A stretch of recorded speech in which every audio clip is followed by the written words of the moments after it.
ಎಲ್ಲ ನನ್ನ ಪ್ರೀತಿಯ ಸ್ನೇಹಿತರಿಗೆ ನಿಮ್ಮ ರಘುರಾಮ್ ಮಾಡುವ ಆತ್ಮೀಯ ನಮಸ್ಕಾರಗಳು. ಮತ್ತೆ ನಿಮ್ಮ ರಘುರಾಮ್ ಬಂದು ಹೊಸ ಸತ್ಯ ಕಥೆಯನ್ನು ಹೊತ್ತು ತಂದಾಯಿತು. ಈಗ ನಾನು ಹೇಳಿಕೊಟ್ಟಿರುವ ಕತೆ ನಮ್ಮ ಹಂಸಲೇಖ ಸರ್ ಹಾಗೂ ಶ್ರೀ ದ್ವಾರಕೀಶ್ ಅವರಿಗೆ ಸಂಬಂಧಪಟ್ಟಂಥ ಕತೆ. ಅವರಿಬ್ಬರ ನಡುವೆ ನಿಜವಾಗ್ಲೂ ನಡೆದಂಥ ಒಂದು ಸತ್ಯ ಕತೆ.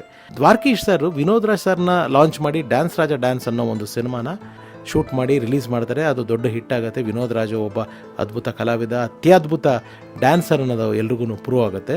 ಅದಾದಮೇಲೆ ಇದೇ ದ್ವಾರಕೀಶ್ ಸರ್ ಹಾಗೂ ವಿನೋದ್ ರಾಜ್ ಸರ್ ಅವರ ಕಾಂಬಿನೇಷನಲ್ಲಿ ಎರಡನೇ ಚಿತ್ರ ಸೆಟ್ ಇರುತ್ತೆ. ಆ ಸಿನಿಮಾನೇ ಕೃಷ್ಣ ನೀ ಕುಣಿದಾಗ. ಇದರ ಸಂಗೀತ ನಿರ್ದೇಶಕ ಹಂಸಲೇಖ ಅವರಲ್ಲ, ಇದರ ಸಂಗೀತ ನಿರ್ದೇಶಕ ಶ್ರೀ ವಿಜಯಾನಂದ್ ಅವರು.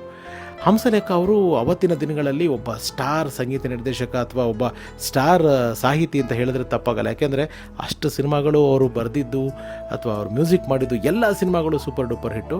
ದ್ವಾರಕೀಶ್ ಸರ್ಗೆ ಅದೊಂದು ಆಸೆ ಆಯ್ತಂತೆ, ವಿನೋದ್ ರಾಜ್ಗೆ ಒಂದು ಹಂಸಲೇಖ ಕೆನ್ನಲ್ಲಿ ವಿಜಯಾನಂದ್ ಅವ್ರ ಮ್ಯೂಸಿಕಲ್ಲಿ ಲಿರಿಕ್ಸ್ ಬರ್ಸೋಣ. ಯಾಕೆಂದರೆ ಹಂಸಲೇಖ ಜನರಲಿ ಅವರ ಸಾಹಿತ್ಯನ ಅವರ ಸಂಗೀತಕ್ಕೆ ಬರೀತಾ ಇದ್ರು. ಇದೊಂದು ಪ್ರಯೋಗ ಚೆನ್ನಾಗಾಗತ್ತೆ ಅಂತ ಹಂಸಲೇಖ ಅವ್ರು ಹೇಳಿದ್ದಾರೆ. ಹಂಸಲೇಖ ಅವರು ಬರ್ಕೊಂಡು ಒಂದು ದಿವಸ ಈವ್ನಿಂಗ್ ಹೋಗಿದ್ದಾರೆ. ಬರೆದಿರೋ ಸಾಹಿತ್ಯನ ದ್ವಾರಕೀಶ್ ಸರ್ ಮುಂದೆ ಓದಿದ್ದಾರೆ.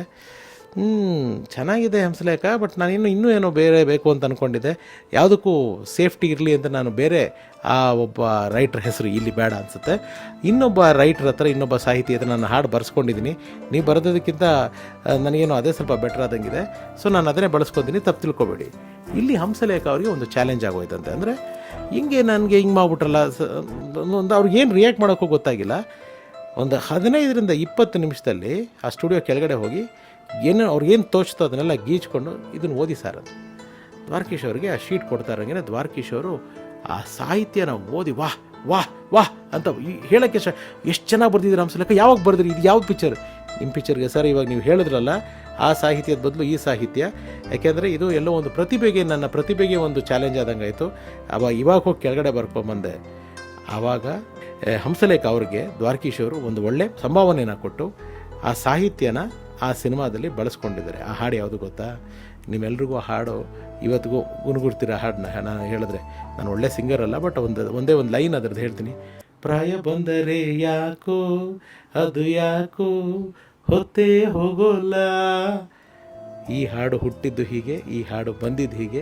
ಸೊ ಈ ಒಂದು ಕತೆ ನಿಮ್ಮ ಜೊತೆ ಹಂಚ್ಕೋಬೇಕು ಅಂತ ಅನ್ನಿಸ್ತು. ಈ ಒಂದು ಕತೆನ ಹೇಳಿದೆ. The legend Hamsalekha sir and the legend ಸಾಧಕ ನಮ್ಮ Dwarakish sir, we miss you, we respect you ಅಂತ ಹೇಳ್ತಾ ಈ ಕತೆನ ಇಲ್ಲಿಗೆ ಮುಕ್ತಾಯ ಮಾಡ್ತಾ ಇದ್ದೀನಿ. ಈ ಕತೆ ನಿಮಗಿಷ್ಟ ಆಗಿದ್ರೆ ನಮ್ಮ ಶ್ರಮ ಸಾರ್ಥಕ ಅಂತ ತಿಳಿಸ್ತಾ ಮತ್ತೆ ಇನ್ನೊಂದು ಹೊಸ ಸತ್ಯ ಕಥೆಯೊಂದಿಗೆ ನಿಮ್ಮನ್ನು ಭೇಟಿ ಆಗ್ತೀನಿ. ಅಲ್ಲಿವರೆಗೂ ಎಲ್ರಿಗೂ ನನ್ನ ನಮಸ್ಕಾರ. ನಾನು ನಿಮ್ಮ ರಘುರಾಮ್. ಸರ್ವೇ ಜನ ಸುಖಿನೋ ಭವಂತು. Love you all.